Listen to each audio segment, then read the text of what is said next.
اگر کوئی بندہ 5 سال بھی اپنے گھر سے باہر رہتا ہے تب بھی وہ آدھی نماز پڑھے گا، قصر نماز پڑھے گا۔ بڑی اہم بات ہے، توجہ سے اس کی تفصیل سن لیجیے گا۔ یہ بھائی 19 دن کا بول رہے ہیں کہ نبی پاک علیہ السلام نے فتح مکہ کے موقع پر 19 دن وہاں پر ٹھہرے اور قصر نماز پڑھی تھی۔ اس پر حدیث موجود ہے، میں آپ کو 5 سال کا بول رہا ہوں، بلکہ 20 سال بھی اگر کوئی بندہ اپنے گھر سے باہر رہتا ہے تب بھی وہ قصر نماز پڑھ سکتا ہے، لیکن اس کی تفصیل ہے، توجہ سے سمجھ لیجیے گا۔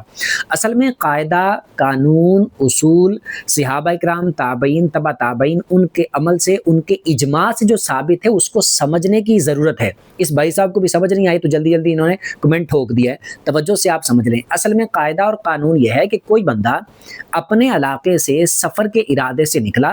اور اس بندے کا اگر ارادہ 15 دن یا 15 دن سے زیادہ رہنے کا ارادہ ہے جہاں پر وہ جا رہا ہے، اور وہ اس کا سفر جو ہے وہ واقعی اتنا بنتا ہو جس کو شرعی سفر کہا جاتا ہے، اس میں ویسے اختلاف ہے، 92 کلومیٹر جیسے آپ لگا لیں، اتنا سفر بنتا ہے، اور جہاں جا رہا ہے وہاں رہنے کا ارادہ 15 دن یا 15 دن سے زیادہ کا ہے، اور یہ اس کا پہلے سے ارادہ ہے کہ میں نے وہاں پر 15 دن رہنا ہے، میں نے وہاں پر 20 دن رہنا ہے، میں نے وہاں پر 1 مہینہ رہنا ہے، تو 15 دن یا اس سے زیادہ کا ارادہ ہے، تو اب اس صورت میں وہ مسافر نہیں ہے، وہ مقیم ہے۔ اب اس نے پوری نماز پڑھنی ہے، مکمل پڑھنی ہے۔ اب کوئی بندہ اگر 5 سال بھی اپنے گھر سے باہر رہتا ہے تو پھر وہ قصر کیسے پڑھے گا، اس کے لیے قصر کا حکم کیسے ہے، اس کا مسئلہ جدا ہے۔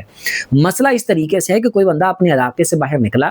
اور سفر واقعی شرعی سفر ہے، جتنا شرعی سفر ہوتا ہے 92 کلومیٹر یا اس سے زیادہ سفر ہے۔ اب وہ بندہ وہاں پر گیا اور اس کا ارادہ تھا کہ میں نے 10 دن رہنا ہے، میں نے 5 دن رہنا ہے، میں نے 3 دن رہنا ہے، 15 دن سے کم رہنے کا اس کا ارادہ تھا، یا جس کام کے سلسلے میں گیا تھا اسے لگا کہ میں 5 دن میں کام پورا کر کے آ جاؤں گا،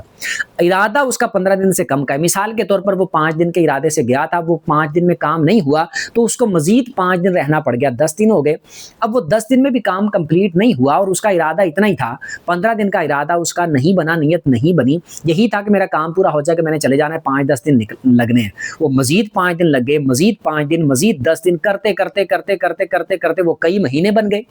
تو 15 دن کی جب اس کی نیت بنی ہی نہیں، سٹارٹ سے ہی اس کا ارادہ 5 دن یا 10 دن کا تھا، اب مزید وہ کرتے کرتے کرتے کرتے زیادہ دن اس نے گزار لیے، تو اب وہ سارے دنوں میں قصر نماز ہی پڑھے گا، چاہے وہ وہاں پر 5 سال رہے۔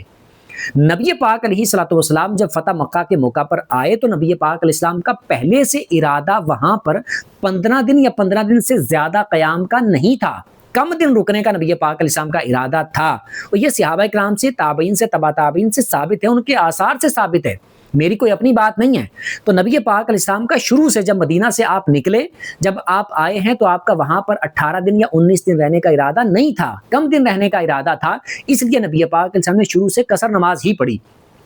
پھر وہ بعض وجوہات کی بنا پر نبی پاک علیہ السلام کو وہاں پر زیادہ دن گزارنے پڑ گئے، تو آپ نے 17 دن، 18 دن یا 19 دن، یہ روایتیں مختلف ہیں، صرف 19 دن کا ذکر حدیث میں نہیں ہے، بعض روایتوں میں 19 دن کا ذکر ہے، بعض روایتوں میں 18 دن کا ہے، بعض روایتوں میں 17 دن کا ذکر بھی موجود ہے، اور بعض روایتوں میں 15 دن کا ذکر بھی موجود ہے۔ تو چلو 19 کا لے لیتے ہیں کہ 19 کا ذکر موجود ہے، تو اسی روایت کو لے لیتے ہیں۔ تو نبی پاک علیہ السلام کا ارادہ شروع سے وہاں 19 دن رہنے کا نہیں تھا، جیسے میں بتا رہا ہوں آپ کو، کسی بندے کا ارادہ کم دن رہنے کا تھا لیکن مجبوری کی بنا پر اس کی نیت نہیں بنی، لیکن وہ 1 مہینہ ٹھہر گیا، 2 مہینے ٹھہر گیا، 5 سال ٹھہر گیا، 5-5 دن کر کے، تب بھی وہ قصر نماز ہی پڑے گا۔ تو نبی پاک علیہ السلام نے جو قصر پڑھی ہے وہ اس انداز میں پڑھی ہے۔